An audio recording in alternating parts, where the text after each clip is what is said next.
জর্জির report পান দুদিনের যুদ্ধে প্রায় 50,000 খ্রিস্টান মারা গেছে এবং 14,000 আহত হয়েছে। এত অধিক সংখ্যক সৈন্যের মৃত্যুতে তিনি চিন্তিত ও বিমর্ষ হয়ে পড়েন। তার মনে বিশ্বাস জন্মাতে শুরু করেছে, মৃত্যুর এই হার যদি অব্যাহত থাকে তাহলে মুসলমানরাই জয়ী হবে। কখনো কখনো তার অনুভূতি জাগে, অকারণে মুসলমানদের উপর আক্রমণের পরিকল্পনা নিয়ে নিজের জন্য বিপদই ডেকে আনলাম, চরম বোকামি করলাম। একসময় যত উৎসাহ উদ্দীপনার সঙ্গে তার মনে মুসলমানদের বিরুদ্ধে যুদ্ধ করার আকাঙ্ক্ষা জন্ম নিয়েছিল, এখন সন্ধি করার জন্য ততোধিক ইচ্ছা জাগ্রত হতে শুরু করেছে।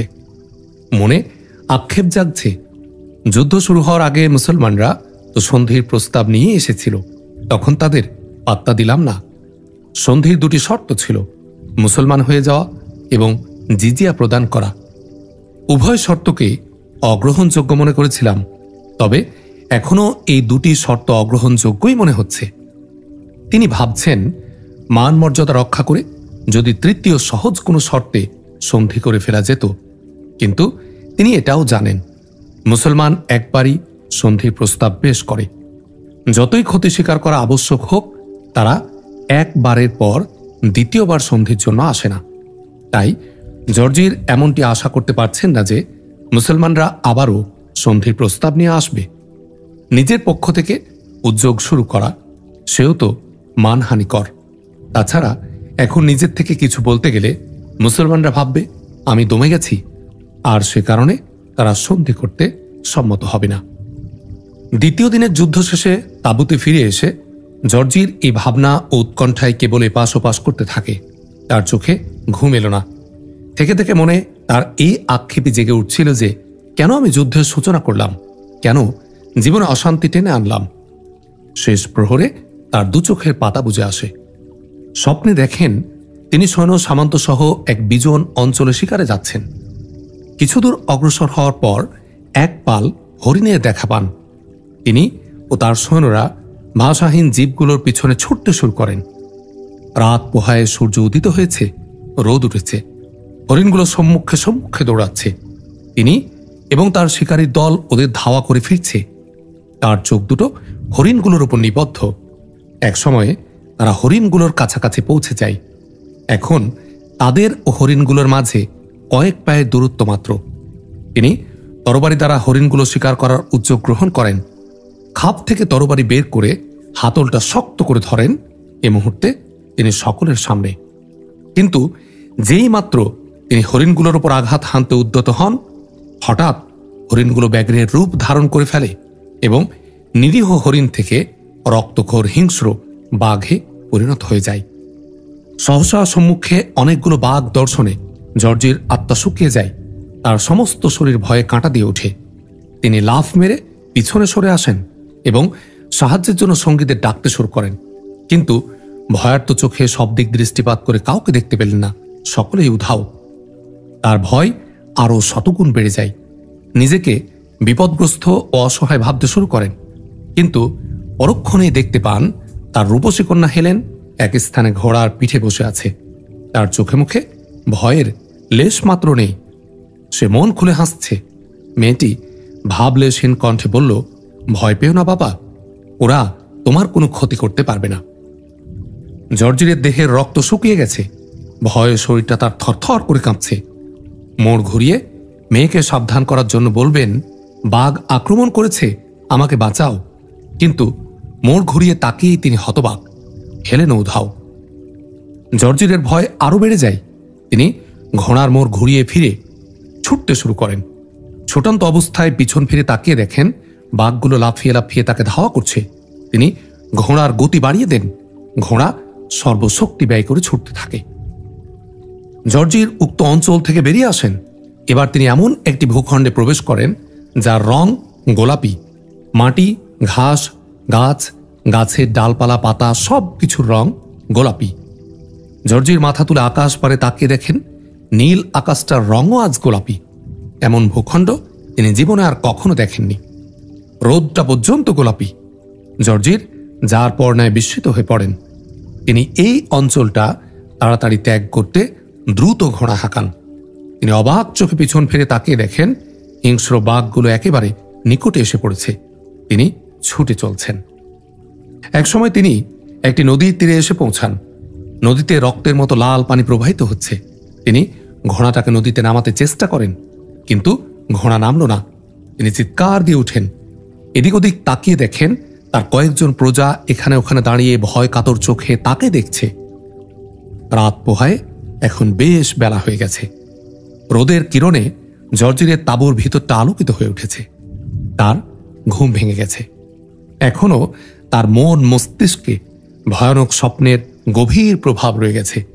চোখ খোলা মাত্র তিনি ভয়ে কেঁপে ওঠেন। হঠাৎ তার দেহটা কাঁটা দিয়ে ওঠে। তিনি চুপচাপ বিছানায় পড়ে থেকে ড্যাবড্যাবে চোখে রূপসী দাসীদের প্রতি তাকিয়ে থাকেন। এক দাসী বলল, মহারাজ, ভয়ঙ্কর কোনো স্বপ্ন দেখেছেন বোধ হয়। জর্জির কাঁপা কণ্ঠে উত্তর দেন, হ্যাঁ, তুমি দৌড়ে গিয়ে একজন প্রহরীকে এক্ষুনি সেনাপতি মার্কুস এবং প্রধান পাদ্রী থেবঢোসকে নিয়ে আসতে বলো। দাসী জি আচ্ছা বলে আদেশ পালনার্থে উঠে যায়। জর্জির বিছানা ছেড়ে উঠে দাঁড়ান। জরুরি কার্যাদেশ সম্পাদন করে হাত মুখ ধুয়ে অপর একটি তাঁবুতে গিয়ে বসেন। সম্রাট জর্জির এই তাঁবুতে বসেই বিশিষ্ট ব্যক্তিদের সঙ্গে বৈঠক করেন। অত্যধিক সুসজ্জিত তাঁবুটি যেন একটি রাজ হল রুম। অল্পক্ষণ পরেই সংবাদ আসে থেবঢোস ও মার্কুস এসে পৌঁছেছেন। জর্জির তাদেরকে তাঁবুতে ডেকে পাঠান। তারা এসে তাঁবুতে প্রবেশ করে এক ধারে বসে পড়েন। জর্জির কোনো ভূমিকা ছাড়াই থেবঢোসকে উদ্দেশ্য করে বললেন, রাতে আমি অত্যন্ত ভয়ানক ও বিস্ময়কর এক স্বপ্ন দেখেছি। থেবঢোস বললেন, ঈসা মসিহ আপনার ও আমাদের সকলের মঙ্গল করুন। বলুন, কি স্বপ্ন দেখেছেন? সম্রাট জর্জির বিস্তারিতভাবে স্বপ্নের বিবরণ প্রদান করেন। শুনে মার্কুস ও থেবঢোস দারুণ বিস্মিত ও চিন্তিত হয়ে পড়েন। কিছুক্ষণ অবনত মস্তকে চিন্তামগ্ন থাকার পর মাথা তুলে থেবঢোস বললেন, বাস্তবিকই অতিশয় বিস্ময়কর ও ভয়ঙ্কর স্বপ্ন বটে, কিন্তু আপনি এক বিন্দু বিচলিত হবেন না। আমার মনে হচ্ছে গতকাল দিনভর আপনি ভয়াবহ যুদ্ধের দৃশ্য অবলোকন করেছেন, তাই স্বপ্নযোগে সেসব দৃশ্যই ভিন্ন আঙ্গিকে আপনার সম্মুখে ভেসে উঠেছে। স্বপ্ন কল্পনার প্রতিচিত্র বই নয়। সাধারণত মানুষ শোয়ার সময় যা কিছু কল্পনা করে ঘুমের মধ্যে তাই দেখে। আচ্ছা, আপনি কি শোয়ার সময় মুসলমানদের কল্পনা করেছিলেন? অপয়া মুসলমানদের কল্পনায় রাতের বেশিরভাগ সময় আমি এপাশ ওপাশ করে নির্ঘুম কাটিয়েছি। ব্যাস, আপনার ভয়ের কিছু নেই। যা কিছু কল্পনা করেছিলেন ওই সবই স্বপ্নে দেখেছেন। কিন্তু আমার আশঙ্কা হচ্ছে মুসলমানরা আমার বাহিনীকে পরাজিত করে আমাকে হত্যা করে ফেলে কিনা। থেবঢোস সান্ত্বনার সুরে বললেন, কখনো এমনটি হবে না। আপনার প্রতি খোদা ও ঈসা মসিহের অপরিসীম অনুগ্রহ আছে। আপনার জয় সুনিশ্চিত এবং অতি নিকটে। আপনি মনে কোনো দুশ্চিন্তায় স্থান দেবেন না।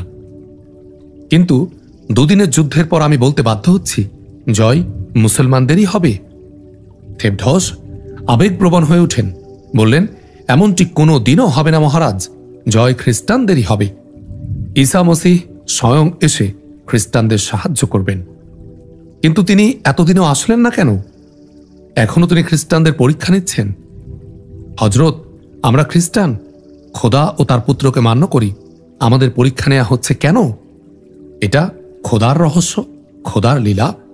খোদার লীলা রহস্য মানুষের পক্ষে বোঝা কঠিন। আপনি শান্ত হন। কিন্তু আমি সন্ধি করে যুদ্ধ থেকে হাত গুটিয়ে নেওয়া ভালো মনে করি।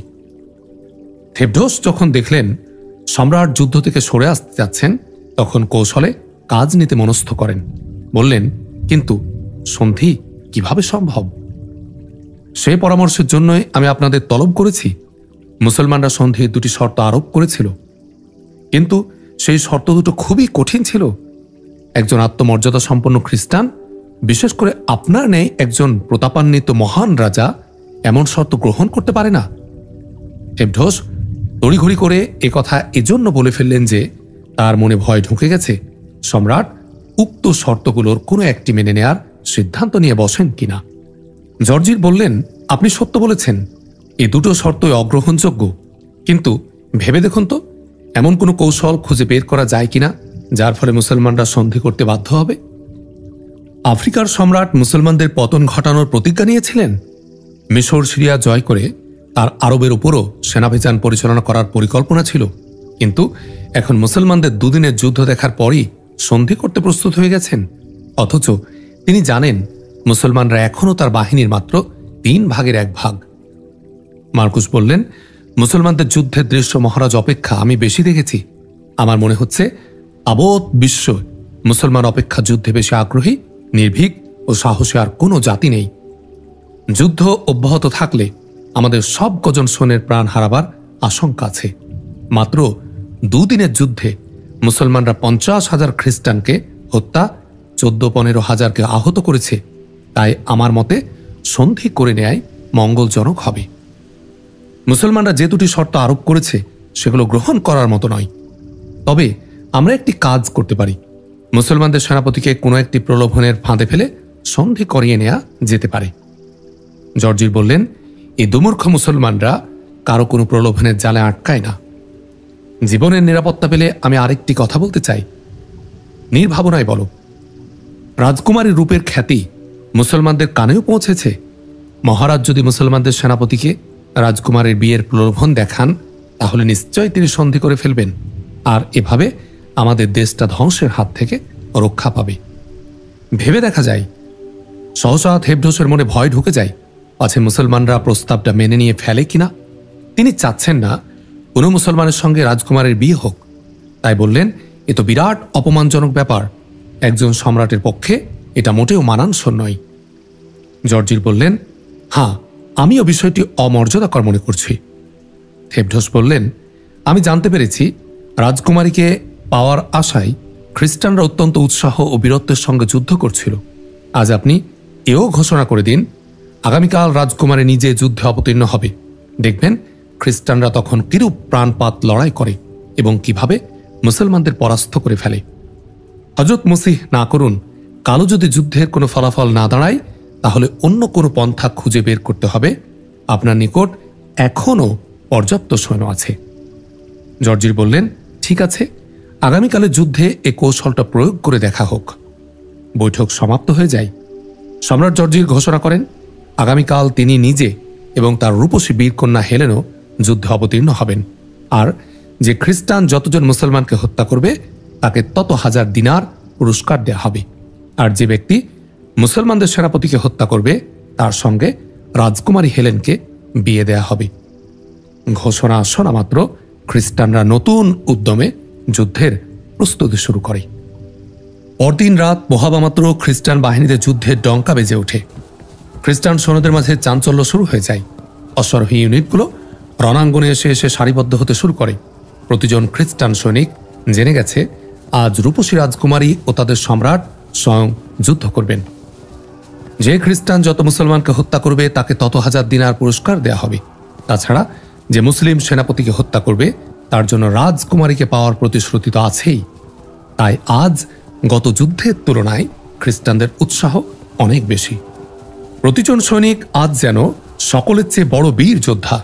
সেনাপতি মার্কুস, তদীয় পুত্র সালোয়ানুস পরিপূর্ণরূপে অস্ত্র সজ্জিত হয়ে এসেছেন। আজ সম্রাটও যেহেতু যুদ্ধ করবেন, তাই তিনিও অস্ত্র সজ্জিত। ইতপূর্বে তিনি যখনই রণাঙ্গনে আগমন করতেন, একাধারে পাতা শামিয়ানার নিচে দাঁড়িয়ে থাকতেন, কিন্তু আজ সেই শামিয়ানা নেই। রূপরানী হেলেন আজ রৌপ ও বর্মের উপর গোলাপি রেশমি পোশাক পরিধান করেছে। পোশাকটির সর্বাঙ্গ হীরা ও মুক্তার জরি লাগানো। সোনা ও হীরার গহনায় ঢেকা আছে মেয়েটি। মাথায় অতিশয় সুন্দর একটি মুকুট। অত্যন্ত নির্ভীক ও প্রশান্ত মনে ঘোড়ার পিঠে বসে মুসলমানদের প্রতি তাকিয়ে আছে সেনাপতি মার্কুস। সর্বসম্মুখে বাহিনীতে অবস্থান করছেন। সালোয়ানুস রাজকুমারীর পার্শ্বে এক ধারে দাঁড়িয়ে আছে। রাজকুমারীর প্রেমে পাগল পাড়া ছেলেটি আর চোখে বারবার রাজকুমারীর চাঁদ সুন্দর চেহারাটা দেখছে। খ্রিস্টানদের ময়দানে এসে সারিবদ্ধ হতে দেখে মুসলমানরাও অস্ত্র সজ্জিত হয়ে প্রস্তুতি শুরু করে। সেনাপতি আবদুল্লাহ ইবনে সাদ আজ তার তাঁবুতে বসে থাকবেন না। তিনি অস্ত্র সজ্জিত হয়ে হাতে পতাকা নিয়ে রণাঙ্গন অভিমুখে অগ্রসর হতে শুরু করেন। প্রস্তুত হয়ে মুসলিম বাহিনী রণাঙ্গনে এসে সারিবদ্ধ হতে শুরু করে। আবদুল্লাহ ইবনে জুবাইরও প্রস্তুত হয়ে যান। ঘোড়ার পিঠে চড়ে তিনি ইবনে সাদের পার্শ্বে এসে দাঁড়ান। কিছু বলবেন কি? হ্যাঁ, বলুন। আমার পরামর্শ হচ্ছে আজ অর্ধেক খ্রিস্টানদের মোকাবেলা করুন, অবশিষ্ট অর্ধেক সৈন্যকে লুকিয়ে রাখা হোক। যুদ্ধরত বাহিনী ক্লান্ত হয়ে পড়লে দুপুরের সময় তারা ক্যাম্প থেকে হঠাৎ বের হয়ে আক্রমণ চালাবে। কৌশলটা ভালোই মনে হচ্ছে। ঠিক আছে, তাই করা হোক। আপনি হাসান ও হুসাইনকে আমার আদেশ জানিয়ে দিন যেন তারা নিজ নিজ বাহিনী নিয়ে ক্যাম্পে অবস্থান করে, আর আপনিও তাদের সঙ্গে থাকুন। ইবনে জুবাইর জি আচ্ছা বলে চলে যান। হজরত হাসান ও হুসাইনকে সেনাপতির আদেশ জানিয়ে দেন। তিন কমান্ডার নিজ নিজ বাহিনী সহ ক্যাম্পেই রয়ে যায়। আবদুল্লাহ ইবনে সাদ রণাঙ্গনে পৌঁছে বাহিনীকে বিন্যস্ত করে ফেলেন। ডান বাম পশ্চাৎ ও মধ্যস্থল সব ঠিক করে ফেলেন। যেহেতু আজ অর্ধেক সৈন্য ক্যাম্পে রয়ে গেছে, তাই নারী, শিশু ও ক্যাম্প পাহারার জন্য অতিরিক্ত সৈন্য রাখার প্রয়োজন হয়নি। সরোয়ারও ময়দানে এসে ডান বাহু থেকে দাঁড়িয়ে যায়। উভয় পক্ষের বিন্যাস সম্পন্ন হলে খ্রিস্টান বাহিনী বাজনা বাজাতে বাজাতে এবং হট্টগোল করতে করতে অগ্রসর হতে শুরু করে। আবদুল্লাহ ইবনে সাদও কামনা করছিলেন দ্রুত যুদ্ধের ফল ফলে যাক, তাই তিনিও ইসলামী বাহিনীকে সম্মুখে অগ্রসর হতে ইঙ্গিত করেন। ইঙ্গিত পাওয়া মাত্র ইসলামের বীর সৈনিকগণ অত্যন্ত উদ্দীপনার সঙ্গে অগ্রসর হতে শুরু করে। ইসলামী বাহিনীর সেনাপতি যে ঘোষণা করেছেন তা খ্রিস্টানরা জানে না, মুসলমানরা জানে না। আফ্রিকার সম্রাট জর্জির নতুন করে কি ঘোষণা দিয়েছে। উভয় পক্ষ অগ্রসর হয়ে পরস্পরের উপর ঝাঁপিয়ে পড়ে। তরবারিগুলো কোষ থেকে বেরিয়ে আসে, কালো ঢালগুলো ঊর্ধ্বে উঠে যায়, রক্তক্ষয় সংঘর্ষ শুরু হয়ে যায়। উভয় পক্ষই আগের তুলনায় বেশি উদ্দীপ্ত, অধিক ক্ষিপ্ত। ফলে শুরু হওয়া মাত্র যুদ্ধ ঘোরতর রূপ ধারণ করে। শুরু থেকেই উভয় পক্ষের সৈন্যরা অসীম উদ্দীপনা ও অনুপম বীরত্বের সঙ্গে লড়াই আরম্ভ করে। তরবারিগুলো এত দ্রুত সঞ্চালিত হচ্ছে যেন সেগুলো অবনমিত হচ্ছেই না, এবং যোদ্ধারা সেগুলো ঊর্ধ্বে তুলে ধরে দাঁড়িয়ে আছে। খড়ের ঘরে আগুন লাগলে যেমন বাতাসে দ্রুত আগুন ছড়িয়ে দাও দাও করে উঠে, আজ যুদ্ধের লেলিহান শিখা তেমনই দাও দাও করে চলছে। আগুনের মতো যুদ্ধ আজ সামনে যা কিছু পাচ্ছে উড়িয়ে ভস্ম করে দিচ্ছে। সারির পর সারি ছিন্ন ভিন্ন হয়ে যাচ্ছে। হট্টগোল প্রতি মুহূর্তে বৃদ্ধি পাচ্ছে। পরিষ্কার পরিচ্ছন্ন তরবারিগুলো মুহূর্ত মধ্যে রক্ত রঞ্জিত হয়ে যাচ্ছে। অগণিত মস্তক দেহ থেকে ছিন্ন বিচ্ছিন্ন হচ্ছে। কর্তিত মাথাগুলো বৃত্তচ্যুত আমের মতো টুপটুপ করে মাটিতে পড়ছে। রক্তের ফোঁটা উঠছে, যেন রক্ত বৃষ্টি হচ্ছে। যুদ্ধ অবর্ণনীয় ঘোরতর রূপ ধারণ করেছে। আজ মুসলমানরা রণাঙ্গনে এসেছে প্রায় 20,000। ক্যাম্পে রয়ে গেছে সমান সংখ্যক, কিন্তু এই 20,000ই প্রতিপক্ষকে নিশ্চিহ্ন কিংবা পরাজিত করে তাড়িয়ে দেওয়ার জন্য বদ্ধপরিকর হয়ে যুদ্ধ করছে। অথচ এই মুহূর্তে তাদের মোকাবেলায় খ্রিস্টান সৈন্যের সংখ্যা 70,000। আজ কত মুসলমান ময়দানে এসেছে সেদিকে খ্রিস্টানদের কোনো খেয়াল নেই। তারা বুঝে বসে আছে মুসলমানদের সমগ্র বাহিনী যুদ্ধ করছে। যদি জানতো যারা যুদ্ধ করছে তারা মুসলমানদের অর্ধেক সৈন্য, তাহলে তাদের মনোবল কিছু বেড়ে যেত। তথাপি খ্রিস্টানরা অত্যন্ত বীরত্ব ও শক্তিমত্তার সঙ্গে লড়াই করছে। অবস্থা দৃষ্টে মনে হচ্ছে আজ তারা মুসলমানদের হত্যা ও নিশ্চিহ্ন না করে ক্ষান্ত হবে না। উভয় পক্ষের তরবারিগুলো অত্যন্ত উদ্দীপনার সঙ্গে কাজ করে চলছে। বড় বড় সুঠাম সুদেহী বীর যোদ্ধা কেটে কেটে পড়ে যাচ্ছে। খ্রিস্টানরাও নিহত হচ্ছে, মুসলমানরাও হচ্ছে। মুসলমানদের তুলনায় খ্রিস্টানরা বেশি হতাহত হচ্ছে। মুসলমানরা তাদেরকে পশুর মতো জবাই করছে, তবু খ্রিস্টানরা দমছে না। তাদের উদ্দীপনা ও বীরত্বে এতটুকু ভাটা পড়ছে না। সঙ্গীরা যত খুন হচ্ছে, জীবিতদের মনোবল ও বীরত্ব ততই বেড়ে যাচ্ছে। আজ মুসলমানরা আপন সত্তাকে ভুলে গেছে। তারা লাফিয়ে লাফিয়ে আক্রমণ করছে। শত্রুর আক্রমণ প্রতিহত করে করে আপন তরবারি দ্বারা তাদের কর্তন করে চলেছে। পায়ে পায়ে লাশ বিছিয়ে গেছে। লাশগুলো ঘোড়ার পদতলে পিষ্ট হচ্ছে। অশ্বক্ষুরের আঘাতে বলের মতো গড়াগড়ি খাচ্ছে। নিহতদের ঢাল, তরবারি বর্ষা এবং অন্যান্য অস্ত্র স্থানে স্থানে পড়ে আছে। মুসলমানরা এত বীরত্বের সঙ্গে আক্রমণ করছে যে খ্রিস্টান সৈন্যদের সঙ্গে তাদের ঘোড়াগুলো মৃত্যু মুখে পতিত হচ্ছে। তাই এখানে ওখানে বহু মৃত ঘোড়াও পড়ে আছে। মৃত ঘোড়ার লাশের সঙ্গে ধাক্কা খেয়ে যুদ্ধরত ঘোড়াও হুমড়ি খেয়ে পড়ে যাচ্ছে। এমন হট্টগোল ও ডাক চিৎকার তুঙ্গে উঠে গেছে। রণাঙ্গনে মৃত্যুর গরমাগর্মি চলছে। সম্রাট জর্জির ও রাজকুমারী হেলেন এই মুহূর্তে ঘোড়ার পিঠে দাঁড়িয়ে নিশ্চিন্ত মনে যুদ্ধ দেখছেন। সূর্য কিরণ ছড়াচ্ছে, রোদ খানিকটা প্রখর হয়ে উঠেছে, তাই রূপরানী হেলেনের গোলাপি গণ্ডদেশ ঘর্মাক্ত হয়ে গেছে। পিতা ও কন্যা দুজন দুটি ঘোড়ার পিঠে দাঁড়িয়ে দেখছেন যুদ্ধক্ষেত্রটা এখনো তাদের থেকে খানিক দূরে।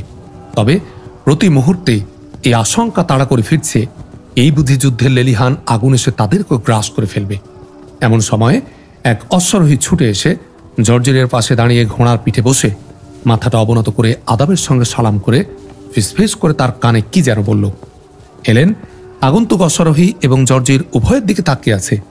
সে দেখতে পেল সম্রাটের মুখটা মলিন হয়ে গেছে এবং চিন্তিত মনে কি যেন ভাবতে শুরু করেছেন। আরোহী চলে যায়।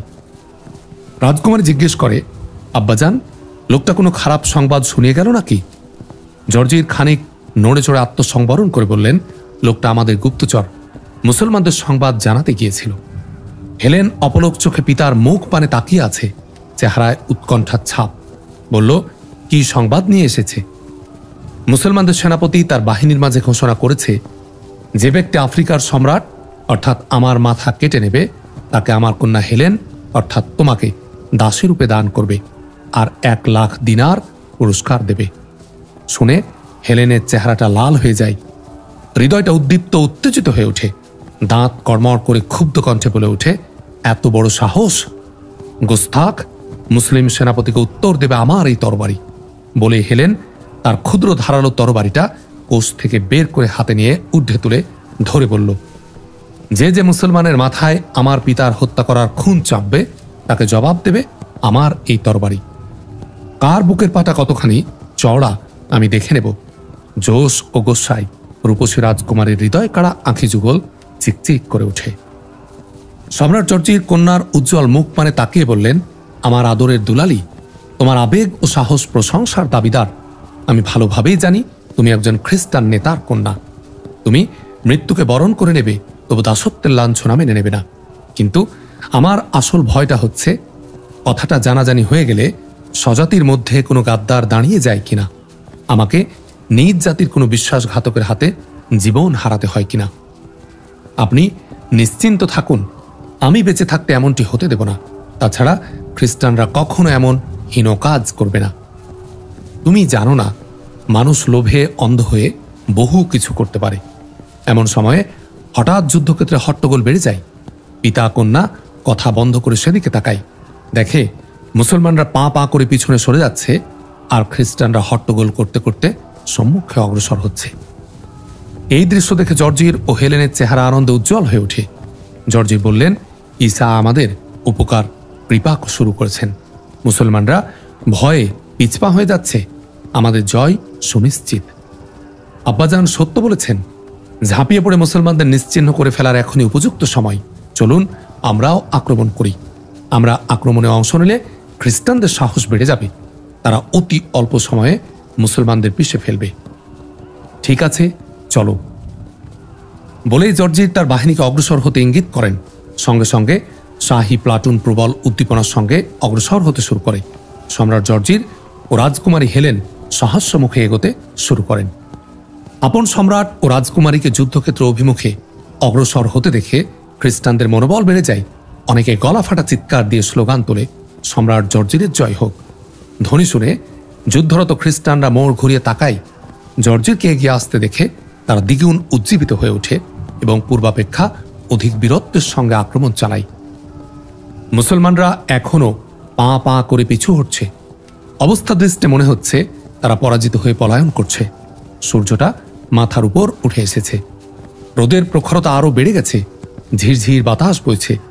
মুসলমানরা পিছনে সরে যাচ্ছে আর খ্রিস্টানরা সম্মুখে অগ্রসর হচ্ছে। এমনকি তারা ইসলামী ক্যাম্পের নিকটে পৌঁছে গেছে। এ পর্যন্ত পিছিয়েই মুসলমানরা হঠাৎ শক্ত পায়ে দাঁড়িয়ে যায় এবং জোরদার আক্রমণ শুরু করে। যে খ্রিস্টানরা তাদের ধাওয়া করে অগ্রসর হচ্ছিল তারাও এগিয়ে এগিয়ে আক্রমণ করতে থাকে। জর্জির ও হেলেনও যথারীতি এগিয়ে আসছেন। হঠাৎ খ্রিস্টানরা ভুবন কাঁপন আল্লাহু আকবার ধ্বনি শুনতে পায়। তারা ঘাবড়ে গিয়ে ইসলামী বাহিনীর ক্যাম্পের দিকে তাকায়, দেখে বহু সংখ্যক নতুন মুসলিম সৈন্য ঘোড়া হাঁকিয়ে তরবারি উঁচিয়ে রণাঙ্গনের দিকে ধেয়ে আসছে। দেখে খ্রিস্টানদের কলিজার পানি শুকিয়ে যায়, মনোবল ভেঙে যায়। এবার বুঝতে পারে মুসলমানদের পিছপা হওয়া ছিল একটি কৌশল। সম্রাট জর্জির হতভম্ব ও বিচলিত হয়ে পড়েন। হজরত আবদুল্লাহ ইবনে জুবাইর, হাসান ও হুসাইন রিজার্ভ সৈন্যদের নিয়ে ক্যাম্প থেকে বেরিয়ে এসেছেন। রণাঙ্গনে অবতরণ করেই তারা খ্রিস্টানদের উপর তীব্র গতিতে আক্রমণ করেন। খ্রিস্টানরাও পালাবার জায়গা না পেয়ে শক্ত পায়ে দাঁড়িয়ে যায়। সকাল থেকে দুপুর পর্যন্ত মাত্র 20,000 মুজাহিদ 70,000 খ্রিস্টানের মোকাবেলা করছিল। শেষে তারা পরিকল্পিতভাবে পিছনে সরে আসে। তারা কৌশলটা এই অবলম্বন করে যে এতে খ্রিস্টানরা নিজ ক্যাম্প থেকে দূরে সরে আসবে এবং মুসলমানরা পলায়ন করছে মনে করে বিন্যাস ও শৃঙ্খলা পরিত্যাগ করে তাদের ধাওয়া করবে। হয়েছেও তাই। খ্রিস্টান বাহিনী যখন মুসলমানদেরকে পিছপা হতে দেখে তখন তারা মুসলমানদের পিছু নিয়ে ইসলামী ক্যাম্পের সন্নিকটে চলে যায়। যে মুহূর্তে খ্রিস্টানরা ধরে নেয় জয় তাদের সুনিশ্চিত, ঠিক তখন মুসলমানরা শক্ত পায়ে দাঁড়িয়ে যায় এবং ক্যাম্প থেকে তাজাদান মুসলমানগণ আল্লাহু আকবার ধ্বনি তুলে বেরিয়ে এসে তীব্র গতিতে আক্রমণ চালায়। ইসলামের এই সিংহরা এমন বীরত্বের সঙ্গে আক্রমণ চালায় যে খ্রিস্টানরা ঘাবড়ে যায়। শুধু সাধারণ সৈনিকরাই নয়, আফ্রিকান বাহিনীর অফিসার কমান্ডাররাও দুশ্চিন্তায় পড়ে যায়। কিন্তু যেহেতু এখনও তাদের সংখ্যা মুসলমানদের চেয়ে বেশি, তাই তারাও মোকাবেলায় দাঁড়িয়ে যায় এবং সাহসিকতার সঙ্গে লড়াই শুরু করে। তবে এখন আর তাদের সে আগ্রাসের শক্তি অবশিষ্ট নেই। এখন তারা আগ বাড়িয়ে আক্রমণ করছে না, মুসলমানদের আক্রমণ প্রতিহত করছে শুধু। গোপন অবস্থান থেকে যে ইসলামী বাহিনীটি বেরিয়ে এসেছিল তাদের একটি ইউনিট হজরত হাসানের নেতৃত্বে ডান দিকে, একটি হজরত হুসাইনের নেতৃত্বে বাঁ দিকে দাঁড়িয়ে যায়। ইবনে জুবাইর সম্মুখ থেকে আক্রমণ করেন।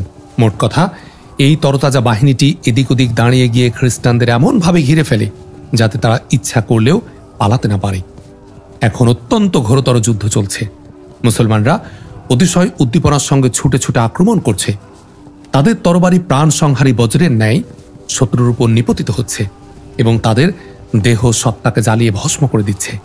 প্রতিজন মুসলিম সৈনিক রুদ্রমূর্তির রূপ ধারণ করে বিক্রমের সাথে আক্রমণ করছে। খ্রিস্টানরাও যথাসাধ্য প্রতিরোধ করে যাচ্ছে। তাদের কমান্ডারগণ সৈনিকদের সাহস বাড়ানোর লক্ষ্যে দামামা বাজাচ্ছে এবং গলা ফাটিয়ে চিৎকার করছে। আহতরা কোঁকাচ্ছে, ঘোড়াগুলো বিকট শব্দের রব তুলেছে। সব মিলে তারা রণাঙ্গনটাকে কিয়ামতের মাঠ বানিয়ে ফেলেছে। আবদুল্লাহ ইবনে জুবাইর সম্মুখ থেকে আক্রমণ করেছিলেন। আবদুল্লাহ ইবনে সাদ সামনেই ছিলেন, কিন্তু রণাঙ্গনের পরিধি এত বিস্তৃত যে দুজনের মাঝে বিস্তর ব্যবধান। উভয় ইসলামী সিংহ অত্যন্ত জোশ ও বীরত্বের সঙ্গে লড়াই করছেন। তাদের বেপরোয়া তরবারিগুলো একের পর এক মস্তক বিচ্ছিন্ন করে ফেলছে। যে শত্রু সৈন্যটি সামনে পড়ছে তাকে খণ্ডিত করে মাটিতে ফেলা হচ্ছে। সেনাপতি আবদুল্লাহ ইবনে সাদ গত যুদ্ধে অংশগ্রহণ করেননি। সহযোদ্ধারা তাকে জোরপূর্বক তাঁবুতে বসিয়ে রেখেছিলেন, তাই আজ তিনি সেদিনকার কাফফারা আদায় করছেন। অতিশয় উদ্দীপনা ও অনুপম বিক্রমের সঙ্গে আক্রমণ করে শত্রু সেনাদের এক এক করে জমের হাতে তুলে দিচ্ছেন। তিনি খ্রিস্টানদের এক একটি দলের উপর আক্রমণ করছেন আর তাদের মধ্য থেকে 2-4 জনকে হত্যা করে ফেলছেন। আক্রমণ প্রতিরোধে ব্যর্থ হয়ে অন্যরা এদিক ওদিক ছড়িয়ে পড়লে আরেকটি দলের উপর ঝাঁপিয়ে পড়ছেন। এভাবে তিনি খ্রিস্টানদের কচুকাটা করে চলেছেন। আবদুল্লাহ ইবনে জুবাইর এখন তার থেকে সামান্য দূরে। তিনিও পূর্ণ সাহস, দৃঢ়তা, বীরত্বের সঙ্গে আক্রমণ করছেন। তিনি ঢাল ছাড়া শত্রু সেনাদের আক্রমণ প্রতিহত করে এমন জোরে তরবারের আঘাত হানছেন যে তরবারি যার উপর পতিত হচ্ছে তাকেই টুকরো টুকরো করে ফেলছে। ঢাল ও শিরস্ত্রাণ ভেঙে রক্তের ফোয়ারা বইয়ে তবেই ফিরে আসছেন। তার পিছনে তার 500 জানবাজ সৈনিক, যারা তারই মতো উদ্দীপনা, তারই মতো জোশ এবং তারই অনুরূপ বীরত্বের সঙ্গে তার সঙ্গে সঙ্গে অগ্রসর হচ্ছে। আবদুল্লাহ ইবনে জুবাইরের দৃষ্টি রাজ পতাকার উপর নিবদ্ধ। পতাকাটি যদিও তার থেকে বেশ দূরে, তবু তিনি দৃঢ় প্রত্যয় নিয়েছেন পতাকা পর্যন্ত পৌঁছবেনি। আর সেজন্যই তিনি মধ্যস্থিত সেনা সারিগুলো ছিন্ন বিচ্ছিন্ন করে শত্রু সেনাদের হত্যা করে করে এগিয়ে যাচ্ছেন। ইবনে জুবাইর নিশ্চিত রাজ পতাকার তলে আফ্রিকা সম্রাট জর্জির অবস্থান করে থাকবেন। তিনি আরও জানেন, সম্রাট জর্জি যতক্ষণ পর্যন্ত রণাঙ্গনে উপস্থিত থাকবেন ততক্ষণ খ্রিস্টান সেনারা দৃঢ় পথে যুদ্ধ করে যাবে। তাই তিনি দ্রুততার সঙ্গে সেদিকে অগ্রসর হতে শুরু করেছেন।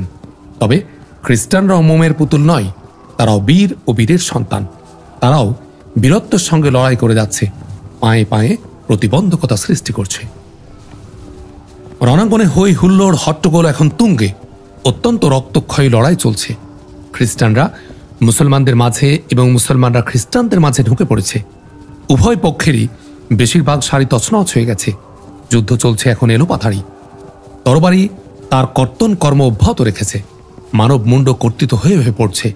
মস্তকবিহীন ধরগুলো ধপাস ধপাস করে মাটিতে লুটিয়ে পড়ে ছটপট করে নিথর হয়ে যাচ্ছে। রক্তের ধারা প্রবাহিত হচ্ছে। রণাঙ্গটা এখন কসাইখানার রূপ ধারণ করেছে। সরোয়ার মাথায় কাপন বেঁধে রেখেছে।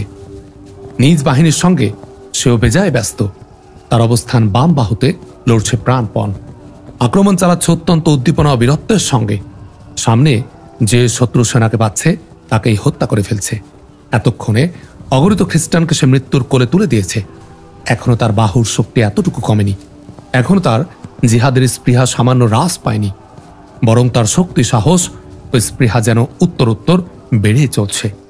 তার ইউনিটের সৈনিকরাও অত্যন্ত বীরত্ব, সাহসিকতা ও উদ্দীপনার সঙ্গে মার মার কাট কাট করে যুদ্ধ চালিয়ে যাচ্ছে। তারা তার সঙ্গেই আছে। আপন কমান্ডারের মতো তারাও বীরত্বের প্রমাণ দিয়ে ফিরছে। ইবনে ওমর ও ইবনে আব্বাস দুজনে পাশাপাশি অবস্থান করছেন। তারা অতিশয় বীরত্বের সঙ্গে লড়ে যাচ্ছেন। তাদের তরবারি ও শত্রু সেনাদের জীবন হরণ করে চলছে। এ যাবৎ তারা বহু খ্রিস্টানকে হত্যা করে ফেলেছেন।